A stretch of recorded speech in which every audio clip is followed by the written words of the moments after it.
Bismillahirrahmanirrahim. Assalamualaikum warahmatullahi wabarakatuh.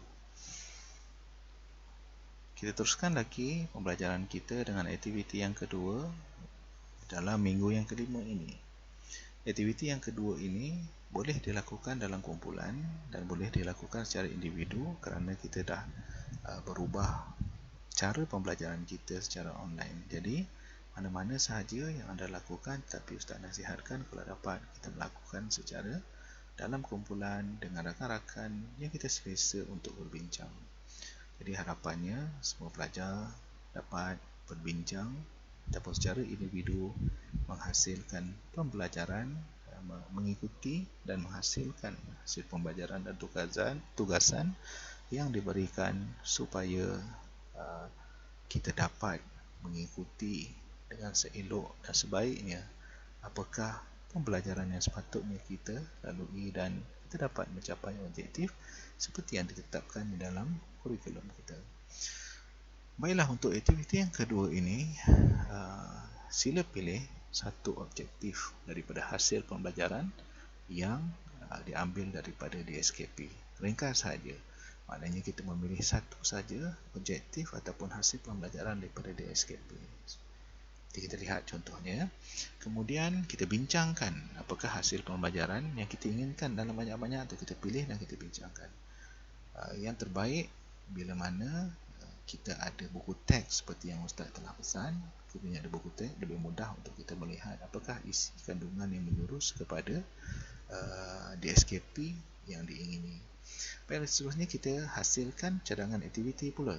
Kita bincangkan apa hasil, kita cadangkan apa cadangan aktiviti dan nyatakan kekuatan pemilihan aktiviti tersebut dengan sokongan dari pembincangan kepelbagaian. Baiklah, kita lihat sebagai satu contoh yang Ustaz berikan. Ini adalah satu contoh umum yang kita katakan label asas untuk kita laksanakan. Untuk label asas untuk kita laksanakan. Yang pertama kita keluarkan daripada DSKP apakah standard kurikulum 4.2 ni tajuk 4.2 konsep bersuci dan taharah. Untuk yang ini pelajar-pelajar boleh rujuk daripada DSKP Pendidikan Islam tingkatan 1 yang telah disertakan di awal dalam GC itu 5.0 ataupun pelajar-pelajar semua ada yang sudah download dan ada dalam simpanan DSKP Pendidikan Islam tingkatan 1. Seterusnya kita senaraikan juga apakah standard pembelajaran. Ringkas saja, makna kata berdasarkan kepada soalan ataupun kehendak tugasan itu, kita pilih, kita bincang, ambil satu sahaja standard kandungan. Kita ambil standard pembelajaran yang berkaitan. Contohnya 4.2 konsep taharah. Kemudian 4.2.4 kita akan menjurus kepada menerangkan perbezaan antara suci dan bersih menurut Islam. Yang ini diambil daripada DSKP. Baiklah, seterusnya dalam satu kotak ni kita akan hasilkan, ini sebagai satu contoh ya, objektif. Objektif ini adalah pelajar-pelajar dapat menerangkan bersih dan suci menurut Islam.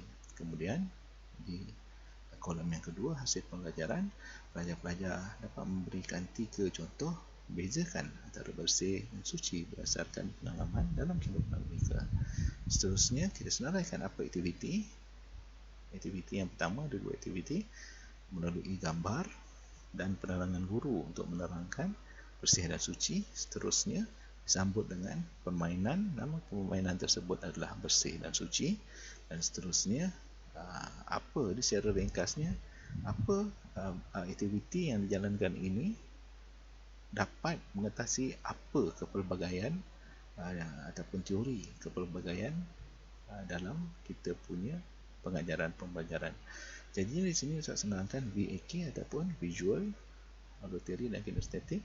Sebabnya kita tengok permainan, kemudian gambar suatu penerangan, dia ada visual, kemudian penerangan guru dia ada auditory dan kinestetik. Kita boleh edarkan gambar itu kepada para pelajar kita. Dan kalau kita lihat ada multiple intelligence, ada 8 ada berapa yang 8 ke 9 multiple intelligence tu, emosi, motivasi dan sebagainya. Emosi multiple intelligence dalam bentuk permainan. So dalam bentuk permainan ni nanti senaraikan apa dia multiple intelligence. Contohnya permainan kinestetik, dia bergerak, kemudian ada bercakap dan sebagainya, yang menunjukkan bahawa permainan yang kita buat ini ada masuk unsur-unsur dalam multiple intelligence yang kita lihat. Kita pilih permainan ni kerana ramai pelajar yang suka bermain dan dia merangkumi kepada pergerakan, dia merangkumi kepada interpersonal dan sebagainya. So jelaskan di kepelbagaian ini, kepelbagaian ataupun teori. So menunjukkan bahawa kita memilih permainan ini, kita tahu sebenarnya apa perbezaan pelajar yang kita atasi daripada aktiviti ini. Itu tujuan dia. Seterusnya, untuk permainan dia boleh menjadikan emosi yang stabil, ada motivasi dia untuk belajar bersama rakan-rakannya, daripada sudut kita katakan satu permainan yang sesuai untuk kanak-kanak ataupun pelajar yang berada di umur 12 dan 13 tahun tingkatan 1. Seterusnya catatan kita yang kuatnya adalah kita nampak sebenarnya permainan itu adalah aktiviti fun learning dalam kita punya pengajaran didik hibur yang memang untuk umur tersebut pelajar-pelajar seronok mereka melakukan permainan dalam pembelajaran, tetapi pada masa yang sama objektif dan hasil pembelajaran itu tercapai. Ini adalah sebagai satu contoh asas saja.